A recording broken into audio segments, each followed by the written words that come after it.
en même temps. C'est-à-dire que ces hommes qui font la politique, qui deviennent des ministres, de députés, ils reçoivent au Congo, un député reçoit plus de 20 000 dollars, des ministres plus de 30 à 50 000 dollars, les premiers ministres de millions de dollars, les présidents du Parlement reçoivent de millions de dollars, et tout cet argent, ça fait longtemps que je vis en Occident. Je sais qu'au Canada, les députés gagnent environ 5 000. Aux États-Unis, 7 à 8 000. Le président des États-Unis gagne environ 12 000 dollars. Mais chez nous, la rémunération excessive des hommes politiques contribue justement à l'entretien de plusieurs relations en même temps. Alors aujourd'hui, c'est 14 février, nous voulons en fait voir qu'est-ce qui se passe réellement. Comment les Africains, les Congolais célèbrent leur Saint-Valentin. Quelle est la perception chez les hommes comme chez les femmes de la journée d'aujourd'hui? Et d'abord, il faut partir d'un point de vue sociologique très important que le mariage n'a pas la même signification ou bien les mêmes attentes que nous voyons dans les pays occidentaux. Généralement, dans les pays occidentaux, l'homme travaille, la femme travaille, et lorsqu'ils sont ensemble, c'est pour partager le bonheur, c'est-à-dire partager les factures, l'éducation des enfants, et voilà. Mais dans les sociétés africaines, les femmes, surtout, épousent pour des raisons économiques. C'est-à-dire quand on est une jolie femme, on est dragué ou poursuivi par des hommes. Et d'ailleurs, au sein de l'entourage, les gens disent « Ah, mais tiens, toi, tu es très belle. Pourquoi tu n'épouserais pas cet homme riche-là? Il va prendre soin de toi. Il t'achètera ceci. Il va prendre soin de tes parents, de tes frères et tout ça. » Donc, le volet économique surpasse en termes d'importance le volet sentimental pur, l'amour pur et tout. Donc, pour ces femmes africaines, donc la Saint-Valentin a toute notre signification. C'est-à-dire que, par exemple, aujourd'hui, pour la plupart des femmes africaines, elles attendent, ou congolaises, elles attendent que l'homme lui achète quelque chose, lui amène des cadeaux, et en échange, elle va offrir le sexe à cet homme, et qui est, à mon avis, un troc assez particulier qui ressemble à la prostitution. Donc, d'une part, il y a pas cette espèce de réciprocité. C'est plutôt l'asymétrie. Donc, on va dans un même sens. Donc, c'est l'homme qui doit faire la plupart des choses. C'est l'homme qui doit acheter. C'est l'homme qui doit réserver une chambre d'hôtel parce que, généralement, au Congo, l'amour se finalise par l'acte sexuel. Ce n'est pas l'amour. Je me rappelle, il y a plusieurs décennies, j'ai rencontré un chauffeur de bus avec qui on a interlocuté pendant un moment et il parlait tellement bien de sa femme et que j'étais intrigué de savoir quels étaient les motifs ou les raisons qui l'ont poussé à épouser cette femme. Donc j'ai dit, finalement, comment tu as su que c'était la femme de ta vie? Et ce chauffeur de bus, qui était aussi ingénieur de formation, mais qui avait perdu son travail et il s'est mis à conduire de bus, alors il m'a dit, parce que nous pensons au même niveau. Et je voulais comprendre ce que ça veut dire penser au même niveau. C'est-à-dire que pas seulement penser au niveau sexuel ou au niveau économique où il y a des attentes financières de la part de la femme à son homme, mais penser socialement au même niveau, intellectuellement, avoir de conversations. Vous savez, la beauté de la relation, c'est aussi les temps de conversation, les temps des échanges, les temps de contradiction lorsqu'on s'est mis à parler ensemble. Mais ces choses-là, pratiquement, ces attentes-là sont presque absentes dans la culture congolaise. Donc, la femme se voit plus comme quelqu'un qui est là juste pour donner son sexe en échange de tous les avantages qu'elle peut obtenir de la relation. Donc, le 14 février, en Occident, c'est devenu presque une journée capitaliste, les hôtels, les achats de cadeaux, les préparatifs. Parfois, on va dans le plus beau restaurant, parfois un restaurant que normalement on n'y va pas à cause de prix très chers. Donc, on choisit la journée d'aujourd'hui pour faire ces spectacles d'amour, c'est-à-dire un jour totalement différent des autres. Donc, c'est ça, et c'est mutuellement vécu. Donc, vous voyez la femme qui est dans la voiture avec un cadeau en dessous de la chaise qui cache, et l'homme aussi essaie de cacher. Et mutuellement, à un moment donné, on s'est fait plaisir, on s'est dit de belles choses, on s'est donné des cadeaux, et ça fortifie, ça consolide le couple. Mais malheureusement, en RDC, c'est pas le cas. En RDC, d'abord, la plupart des hommes ont plusieurs relations à la fois. Ce qui fait que aujourd'hui, donc, ils ont du mal à s'éparpiller chez toutes ces filles, et surtout nos ministres, nos généraux, toute l'élite politique. C'est clair que ce sont des gens qui ont plusieurs relations en même temps. Donc aujourd'hui, c'est une journée très difficile parce que voilà, ils savent pas avec qui être, parce que tout le monde revendique la journée d'aujourd'hui pour être ensemble, alors que lorsqu'on est dans plusieurs relations, cette possibilité devient presque impossible.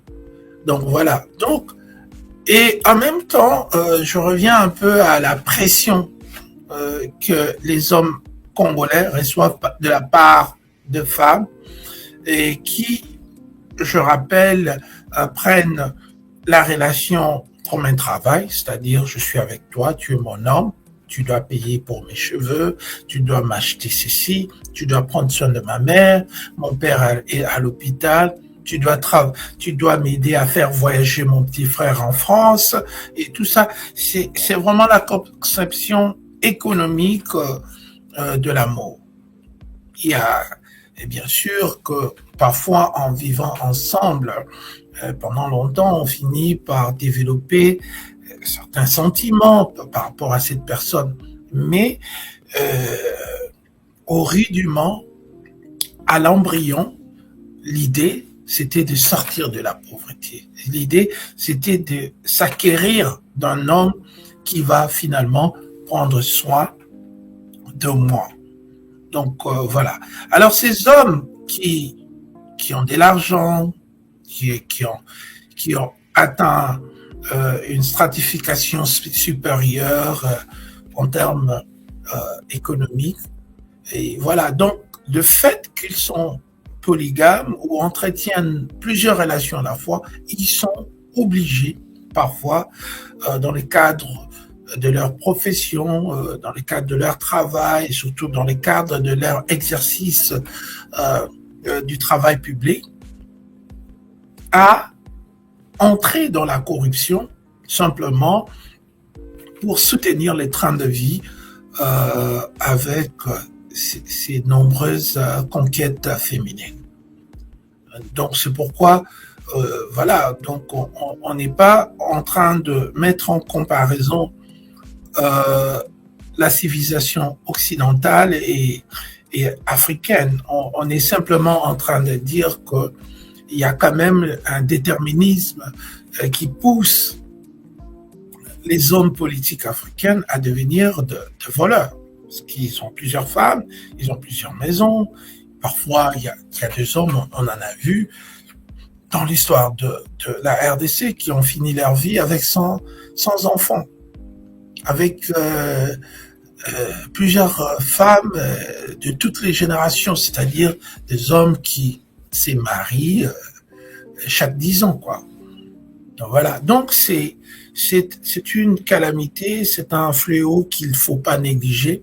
Et en tant que sociologue, moi, j'essaie d'entrevoir les corrélations. On est toujours dans cette espèce de regard sur les conséquences que les acteurs, des actes posés par les acteurs sociaux, et notamment quand il s'agit de l'élite de haut niveau, une élite polygame, une élite avec de concubines, et parfois on parle des relations entre les présidents et ses propres ministres, et tout ça, ce sont des problèmes qui rendent la journée d'aujourd'hui une journée qui est déjà historiquement spéciale, une journée qui a commencé bien sûr par les païens, et ça a été bien entendu récupéré par l'Église, mais plus important aujourd'hui, il y a plus de récupération par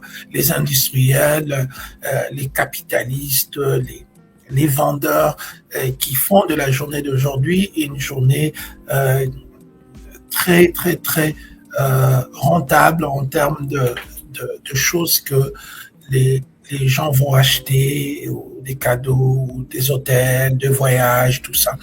Donc, ça a pris une ampleur très capitaliste aujourd'hui.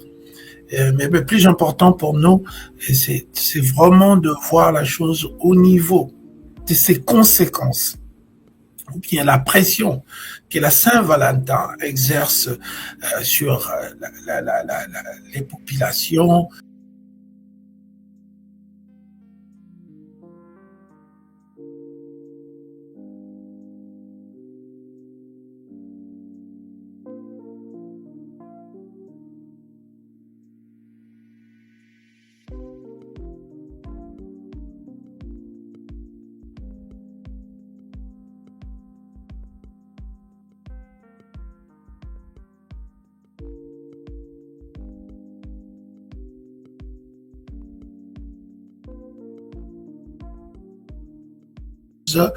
Si vous voulez, la classe supérieure. Mais en RDC, la classe supérieure, c'est les politiciens.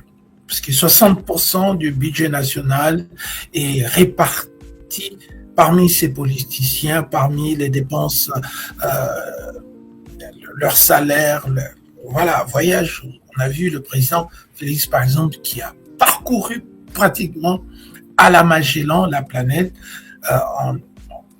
en faisant au moins plus de 1000 voyages qui coûtent à la République 2 millions de dollars par voyage. Donc, vous voyez, on est dans les milliards de dollars de dépenses qu'on pouvait placer dans la finition du barrage d'Inga, ou bien la construction d'un chemin de fer, l'entretien, la rénovation des bâtiments publics, des écoles et tout ça, mais cet argent-là est gaspillé comme ça.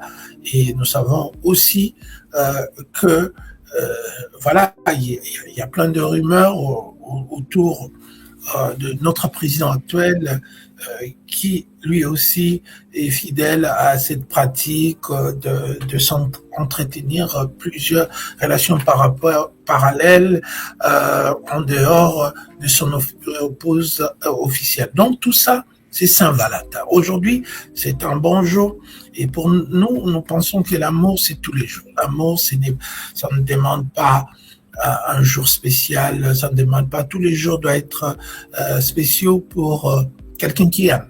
Hein, et l'amour n'a jamais été premièrement seulement une chose matérielle. Donc, on ne dépend pas exclusivement de l'argent ou de tout ce qu'on peut faire.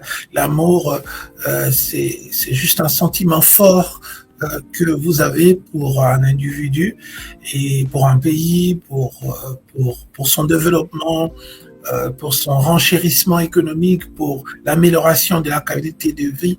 Et parce que, il faut dire la vérité, en RDC, nous avons 90% de gens qui vivent dans l'extrême, sinon la pauvreté.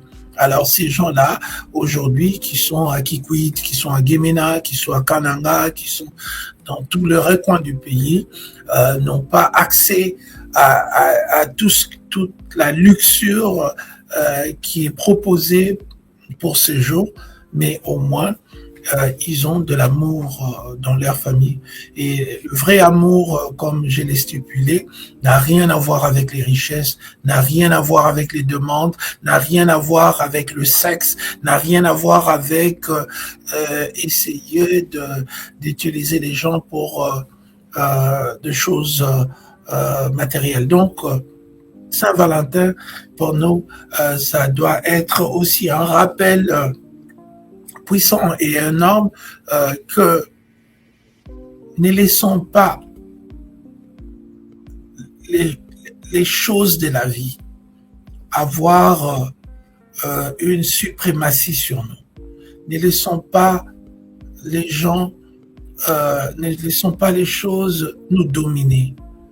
Premièrement, les plus importants pour nous, c'est les êtres humains. Et comme j'en parle souvent, des pauvres, des gens qui n'ont pas assez, des gens dont les enfants ne vont pas à l'école, les gens dont les enfants ne reçoivent pas une éducation top niveau, de qualité. C'est aussi pendant ces jours de Saint-Valentin que nous devons exprimer notre amour pour nos semblables. Pas seulement nos chéris, nos bébés, mais aussi tous les autres Congolais qui ont besoin de nous, qui ont besoin que nous leur octroyions notre parousie, notre présence. C'est très important de rappeler en ce moment que le plus important, ce n'est pas le matériel. Le plus important, ce n'est pas c'est livré à une mendicité sur Facebook, TikTok, et commencer à demander à tous les hommes, c'est Saint-Valentin, achète-moi, non. Ça, c'est pas la classe. La classe, c'est que nous devons construire une société où les femmes sont valablement et économiquement puissantes que les hommes, comme c'est en Occident. Aujourd'hui, c'est un jour pour tout le monde. Les femmes apportent des cadeaux, les hommes apportent des cadeaux. Les femmes planifient des choses, les hommes en font de même. Parce que la société est devenue équitable. La femme n'est plus la pourvoyeuse du sexe, mais elle est devenue réellement celle qui donne de l'amour. C'est pourquoi je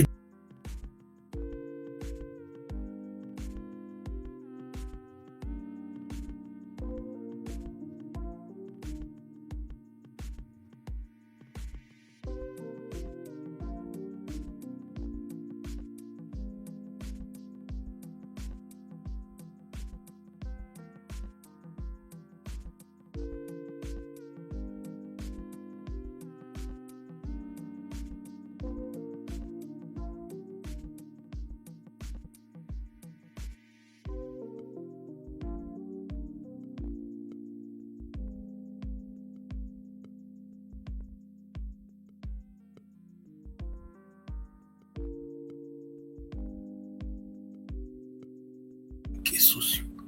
Voilà un peu ce que j'avais à dire. L'État, un homme qui dirige ne peut pas être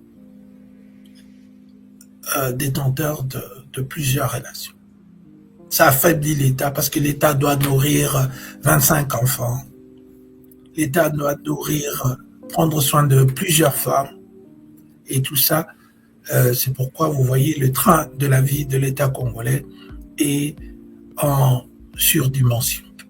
Nous devons nous battre pour, je sais que pour des religions religieuses, certaines personnes ont pris l'habitude de s'octroyer plusieurs femmes.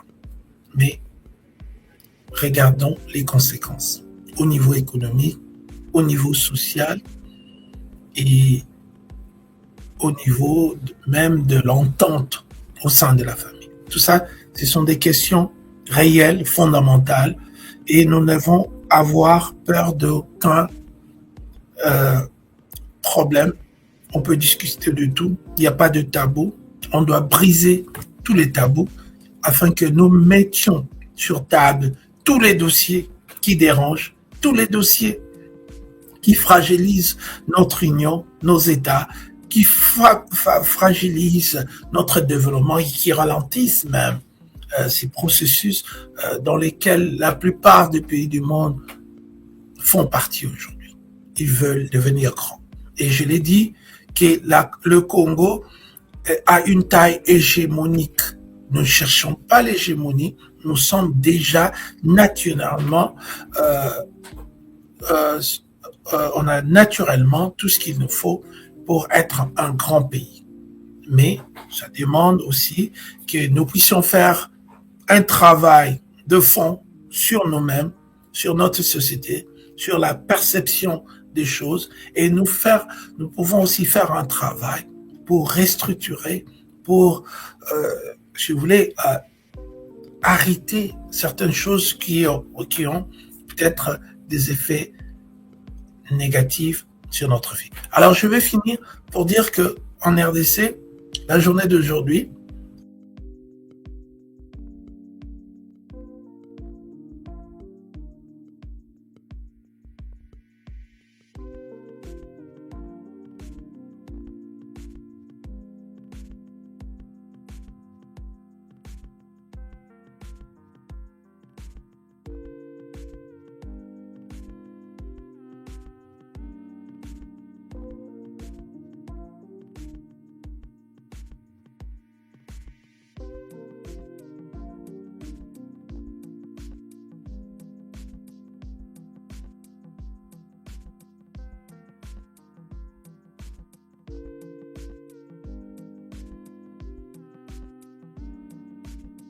Ata olali nzala ozala kimia.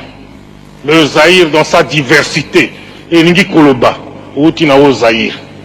Outi na Kiv. Outi na Chab. Na Kassai oriental. Kassai occidental. Bandundu. Bas-Zaïre. Équateur. Obotama na Kinshasa. Ozali nani ozali Zaïrois. Olongui na Kinshasa. Okei na Équateur. Ozali na mboka na yo. Olongui na o Zaïre. Okei na Bas-Zaïre. Ozali na mboka na yo. Baoyo balingi lisusu kotia biso na makambo ya tribalisme bolobela bango bino jeunesse non pena okaki mokonzi na bino a répété makambo ngana lobaka non elingi koloba NON nyenye tolingi nini nyenye tolingi Zaïre liboke moko lisanga moko tata bo mama bo